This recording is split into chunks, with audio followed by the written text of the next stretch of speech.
Alors on le dit, on le répète évidemment, les arts martiaux ont beaucoup inspiré le cinéma et le spectacle vivant. Il y a les films hongkongais, les films de Bruce Lee, puis depuis évidemment tous ceux qui ont suivi. Maintenant d'ailleurs il y a les trois quarts des films d'action traditionnels, pas purement des films de kung-fu, et bien les arts martiaux sont présents. Et vous allez voir les arts martiaux scéniques justement avec la troupe du Souffle du Vent. Oui, et je crois reconnaître parmi eux un personnage bien connu des amateurs du Festival des Arts Martiaux de Bercy, qu'on devrait découvrir et qui a été popularisé par d'autres voix. C'est le cas de le dire, en chanson. Et si vous le reconnaissez, marron, voilà. Christophe Pina, champion du monde de karaté et illustre préparateur physique de la Star Academy. Très beau dans son kimono, qui lui va bien. Un grand champion, un grand karatéka. Christophe Pina.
Là encore, il y a beaucoup de spectacles, mais même si la troupe s'appelle le Souffle du Vent, c'est pas du vent pour le coup. Il y a vraiment une base technique très importante.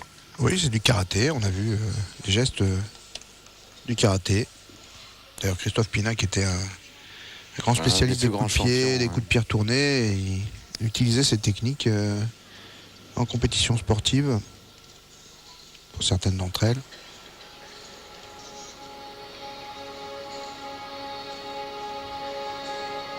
Les arts martiaux. Le chemin parcouru fut long et tumultueux. Mais voilà aujourd'hui au seuil d'une nouvelle porte.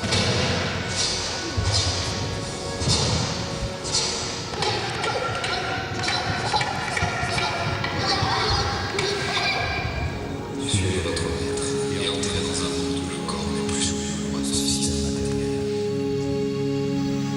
Voyagez vers l'origine de vos intentions, vers la source de vos émotions.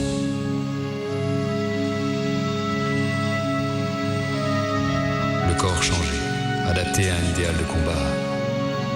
La quête se poursuit désormais au cœur du monde spirituel.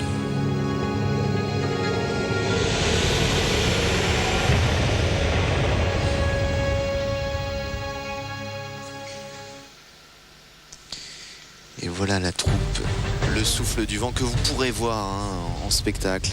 Vous allez voir, c'est extrêmement impressionnant. Et encore une fois, tous ces garçons et toutes ces filles viennent des arts martiaux traditionnels. Cette jeune femme, par exemple, pratiquait le kung-fu.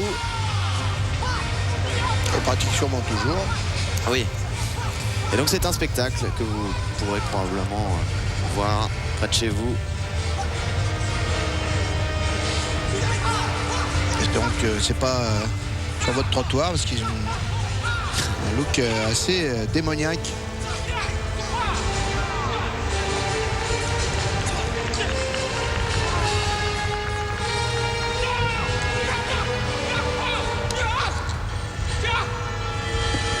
être très vite quand même.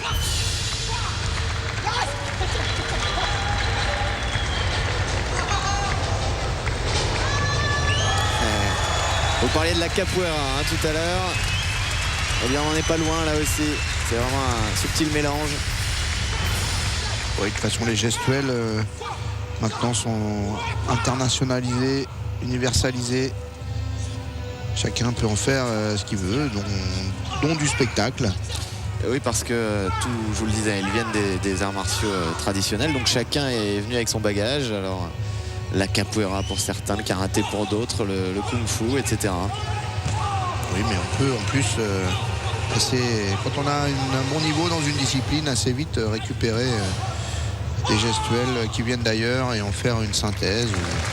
Je vous ai assez peu vu pratiquer la capoeira. Alors moi, c'est effectivement pas tout à fait mon truc.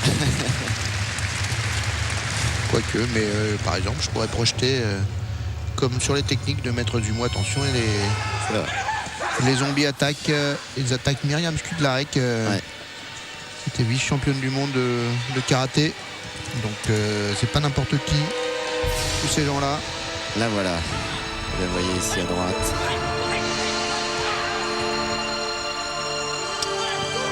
Les championnes du monde par équipe.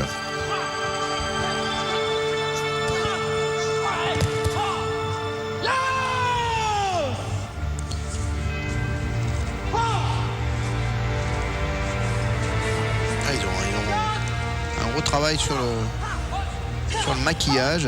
Et il y a l'air d'avoir un monstre là à droite. Il est bien musclé.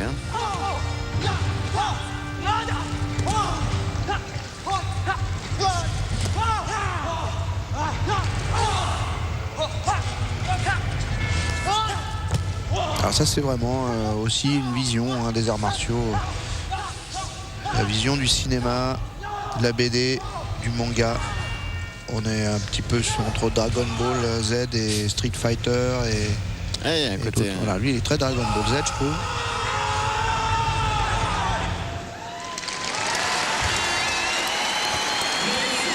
Très beau tableau en tout cas proposé par la troupe Le Souffle du Vent et orchestré par Christophe Pina et que l'on retrouvera donc très rapidement sur une scène parisienne. Je crois que ce sera au Cirque d'Hiver. Je ne vais pas vous dire de bêtises, mais j'avais aperçu ils ont un site sur internet, donc vous tapez Le Souffle du Vent, vous trouverez. Et vous aurez tous les détails si vous voulez les retrouver sur scène. Je vous y encourage en tout cas.